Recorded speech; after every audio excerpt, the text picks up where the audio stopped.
ከሐረር እስከ ሸገር ከክፍል 1 የቀጠለ ክፍል 2 ትረካ። አሁን እቺን ሀገር የጎዳ እኮ አንዳንድ የማይረቡ እና መልሳቸው የማይታወቅ ወይም የማይጠቅም ጥያቄዎች ናቸው። ማን ነው? ምንድነው? ከየት ነው? የት ነው? የማን ነው? የሚሉ የመሳሰሉ ጥያቄዎች በአንድ መልስ ብቻ ቢያዙ ይሄ ሁሉ አሳፋሪ ታሪክ አይኖረንም ነበር አልኩኝ። ብቻ ይሄን ሁሉ ነገር እያብሰለሰልኩኝ ጉዜን ቀጠልኩኝ። ብዙም ሳልቆይ አማሬሳ ዘይት ፋብሪካ ደረስንና ሁሌም እዚች ቦታ ፍተሻ ስለሚኖር እኛም ለፍተሻ ወረድን። እኛም ተፈትሸን ጉዟችንን ቀጠልን። አሁን እየነጋ ስለሆነ እየተያየን ከትዝብቴ ዓለም መለስ አድርጌ በአይኔ ወደ ተሳፋሪው ማማተር ጀመርኩኝ። ግን ብዙ ተሳፋሪ ቢኖርም አይኔ ብዙ ጊዜውን አንዲት ቆንጆ ላይ ብዙ ደቂቃ ማሳለፍ ወይም እንዳሳለፈ ገምታለሁ። እኔ ከኋላ ወንበር መቀመጤ ተሳፋሪውን በቀላሉ ለመቃኘት እድሉን አግኝቻለሁ። ታዲያ አንዲት ኮረዳ ከኔ ፊት ለፊት ብዙም ሳትርቅ ነበር የተቀመጠችው። እኔ እኮ እቺ ምድር ትገርመኛለች ብዬ በለሆሳስ ማውራት ጀመርኩኝ። ምክንያቱም እቺ ቆንጆ ማን ነው የፈጠራት? ለምን እንደዚህ አማረች? እሺ ለምን ብዬ ራሴን ተመለከትኩኝ። እኔ ከጎሪላ ዝንጀሮ መለስ ያልኩኝ ዝንጀሮ ልሁን ሰው የማይታወቅ ዝንጀሮ መሰል ምንድነኝ ግን አላውቅም። ግን ሰው ነኝ፣ እንስሳ። እሺ እኔ ሰው ከሆንኩኝ እሷስ ምን ልትባል ነው ብዬ በውስጤ ብዙ ጥያቄ መፍጠር ጀመርኩ። እሺ መላእክቱን እሱም ከባድ ነው፣ ክንፍ የላትማ። ብቻ እናንተ ምን እንደምትሏት ባላውቅም ትንሽ ላስተዋውቃችሁ። የፀጉሯ ርዝመት የሀገራችን ረጅሙ ወንዝ ናይል በፀጉር ሲገለጥ ብየዋለሁ። አፍንጫዋ ቀጥ ብሎ ሲወርድ ላየው ሰው መዓዛን ከኛ ውጪ ማን ሊለይ ነው የሚል ይመስላል። ፊቷ የጠዋት ፀሐይ መስሎ ጥራቱ ፀሐይን ያስንቃል። ጡቶቿ በግልጽ የሚያሳየው ደረቷ ቀጥ ብለው ማነክ ያለን የሚሉ ይመስላሉ። ወገብና ዳሌዋ ለጊዜው አልተመዘነልኝም ነበር። እኔም የዚችን ውብ ወገብና ዳሌ ለመመዘን አንዲት ቦታ ደርሰን እስኪ ወረድ ወረድ በሉ የሚል የፈታሽ ኬላን በጉጉት እየተጠባበቅኩ ጉዞዬን ቀጠልኩኝ።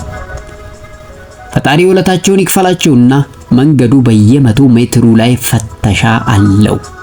ሌላ ጊዜ በጣም ነበር የሚደብረኝ፣ በጣምም ነው የምናደደው። ምክንያቱም በየደቂቃው ውረዱ፣ መታወቂያ አውጡ ሲሉን በጣም ይደብረኝ ነበር።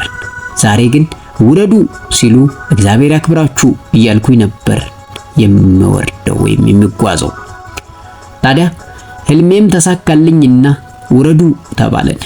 እኔም እሷ እስክትነሳ ጠበቅኩና ከኋላዋ በተመስጦ ወረድኩኝ። መውረዴን እንጂ እውነት ለመናገር እንዴት እንደወረድኩኝ ራሱ አላውቅም።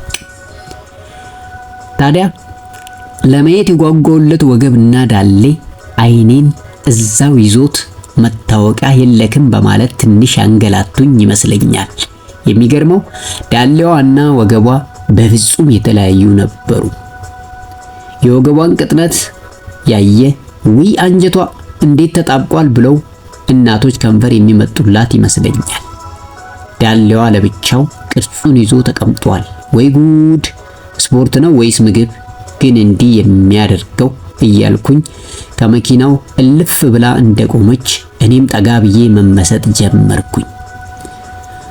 እንደው ብታናግረኝ ብዬ ወደሷ ጠጋ ብዬ ሲያስጠሉ በየደቂቃው ፍተሻ እያሉ ሊያንገላቱን እኮ ነው አልኩኝ። እሷም ባልሰማ ዝም አለችኝና ተፈትሸን ወደ መኪናችን ገባን። ከዛም ጉዟችን ቀጠለ።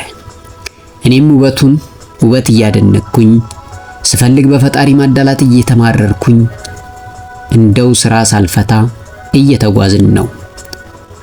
አሁንም ብዙ ሳንጓዝ ሌላ ኬላ። እሰይ ልንወርድ ነው አልኩኝ በልቤ። ያ ቀዥቃዣ ረዳት ቶሎ ቶሎ መታወቂያ አውጡለት ከምትወርዱ አለ። ፈታሹም ደፋ ወርቃ የኙማ አውልቀባ አለን በኦሮምኛ። መታወቂያችሁን ወደ ላይ አውጡ ማለት ነው። እኔም በረዳቱ እየተናደድኩኝ አሁን ብንወርድ አናግራት ነበር አልኩኝ በልቤ። ባላናግራት እንኳን ትንሽ ብመሰጥ ምን አለበት በጌታ እያልኩኝ ሄድኩኝ። እንዲህ እያልን የአወዳይን ጫት ውበት ሳላደንቅ አልፌ ሐረማያ ደረስኩኝ። አሁን ላይ አንድ ነገር ቀልቤን ሳበው። ለጊዜውም ቢሆን ከሰመመኔ ጉዞ ነቃው እና የሐረማያን ሐይቅ መመልከት ጀመርኩኝ። ነጭ ሆኖ የተኛ አንበሳ ይመስላል። ይገርማል። ራሱን የሚያድሰው እኔ በማውቀው ኢግል የሚባለው አሞራ። የሐረማያም ሐይቅ እንግዲህ እንደ ኢግል ለረጅም ጊዜ ራሱን ሰውሮ በሚያምር ግርማ ሞገስ ተመልሷል። ጥራቱንና ስፋቱን እያየው በደንብ እየተገረምኩኝ ተጓዝኩኝ። መቼም ማሳ ይኖራል ብዬ ካጠገቤ የተቀመጠችውን የአካባቢ ተወላጅ ጠየቅኳት። አዎ በደንብ እንጂ አለችኝ። ሄደህ አታውቅም እንዴ ብላ እሷም ጠየቀችኝ። አዎ ሄጄ አላውቅም። አሁንማ ሄዳለሁ። በቃ አሳ ካለማ ሄዳለሁ አልኳት። እንዲህ እያልን መንገዳችን ቀጠልን። እኔም በአይኔ ወደዛች ቆንጆ እያማተርኩኝ በከንፈሯ ውበት፣ በፀጉሯ ርዝማኔ፣ በጡቶቿ አስፈሪ ዘበኛ መሰል ግርማ ሞገስ እየተደመምኩ ጉዞዬን ቀጠልኩኝ። ቲቲ 2927 እንደ ጠገባ አንበሳ እያገሳች ደንገጎ ደረሰች። እኔ እኮ አንዳንዴ ድምጿን ሳስተውለው በጠዋቱ የአወዳይን ዞርባ ጫት ቅማ የመረቀነች ነው የሚመስለኝ። ለነገሩ አወዳይ ላይ ያለ ጫት ባትቅመው እንኳን ካየኩት መረቅናለክ። እኔ በማውቀው ሳይንስም እንደሚለው አንድ ቅጠል ከተቆረጠ በኋላ ይጠወልጋል።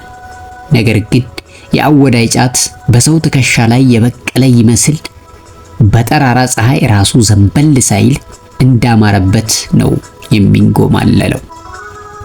ሲንጎማለል የሚታየው። ብቻ ቲቲ 2927 ትሁን እኔ የመረቀንኩት ባላውቅም እሷም እያገሳች እኔም በቆንጆዋ እየተመሰጥኩኝ ቀርሳ ደረስን። አይ ቀርሳ ለምን ቀርሳ እንዳሏት ባላውቅም ቀርሳ ማለት መሳል ማለት እንደሆነ አውቃለሁ።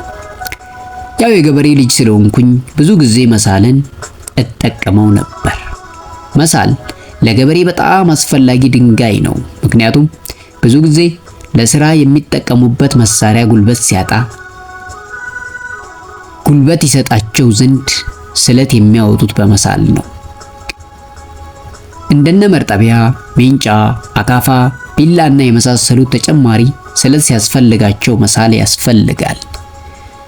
እንግዲህ ብዙ የመሳል ድንጋይ ኖሮ ይሆናል ብዬ አሰብኩኝና ግምቴን አስቀምጬ አለፍኩኝ። ቀርሳ ላይ በቀኝና በግራ ሁሌም ገበያ ነው።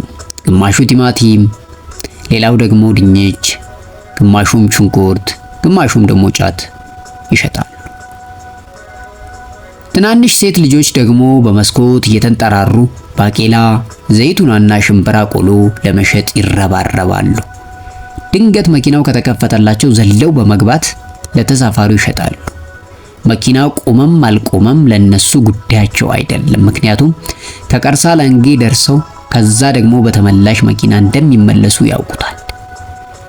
እንደዚህ ያለችው ቢዝነስ ለነገሩ በጣም አዋጭ ናት። ምክንያቱም በቢዝነስ ዓለም ትራንስፖርቴሽን ኮስት አንዱ የወጪ ዘርፍ ነው። እነሱ ይህን ወጪ አይነካካቸውም። እኔም ከዛች ቆንጆ ጋር ለማውራት ስል አንድ ቋጠሮ ባቄላ ገዛውና ተንጠራርቼ እንብላ አልኳት። እሷም አላሳፈረችኝም፣ ተቀበለችኝና እየበላን ጉዟችን ቀጠልን። አንቺ አሪፍ ነው እያልኩኝ ወሬ መፍጠር ጀመርኩኝ። አዎ ምንም አይልም አለችኝ ደስ በሚል ፈገግታ። ዋው እውነት ነው እያልኩኝ ግብዣዬን ቀጠልኩኝ። አረ እንደውም ግብዣዬን አጧጧፍኩት። አረ ብላ በቃኝ አለችኝ በጨዋ አነጋገር። ኖ ብዙ እኮ ነው እያልኩኝ ወሬን ቀጠልኩ። ይገርማል ብትቆጠር እኮ 5 ፍሬ አትበልጥም። ግን አንዳንዴ ወንድነት ያስገርመኛል። ማውራት ስለቻልን ብቻ ማውራት እንወዳለን። በዛም አያበቃም። ልባችን በጣም ሞኝ ነው። ምክንያቱም ስለሳቀችልን ወይም ስለተሳቀልን ብቻ የተወደደን ይመስለናል። እኔም በፈገግታዋ ልቧን ያገኘው ያህል ተሰማኝና ጨዋታዬን ቀጠልኩ። 1-2 እያለን ጉዟችንን ቀጠለን። ያ ወሬያችን ብዙም አልቀጠለም። ምክንያቱም ወንበራችን ቢያንስ የአንድ ወንበር ልዩነት አለው። እየተንጠራራው መቼም ማውራት አይመቸኝም። ይህን ያክል ያገናኘችኝ ያቺ ባቄላም አለቀች። እንግዲህ አሁን ወረድ በሉ የሚል ድምፅ ከውጪ እስከ መጣ ድረስ እኔም በራሴ ሐሳብና በሷ ፈገግታ እየተደሳሰትኩ ጉዞዬን ቀጠልኩ። እንዲህ እያለን ሳላስበው እንኳን ወደ ቁልቢ በሰላም መጣችሁ የሚል ታፔላ አየሁ። አሁን ከሰመመኔ ነቃው። ምክንያቱም ይህ ታሪካዊ ቦታ እና የሀገራችን ገዳም ጎራ ብዬ ባልሳለመውም በሰላም ያስገባን ዘንድ መልጃውን መጠየቅ ነበረብኝ። ትንሽ በለሆሳስ ጸሎቴንና መልጄን አደረስኩ። ግን ምን ዋጋ አለው? መለስ ስል ጸሎቴ ሁሉ ይበናል። አይ ክርስቲያን መሆን አጥሩ ብዛቱ አልኩ በሆዴ። ምክንያቱም አይቶ መመኘት ማመንዘር ነው ይባላል። ምን ታደርገዋለህ? ይሄን ሕግ መጣስ አትችልም።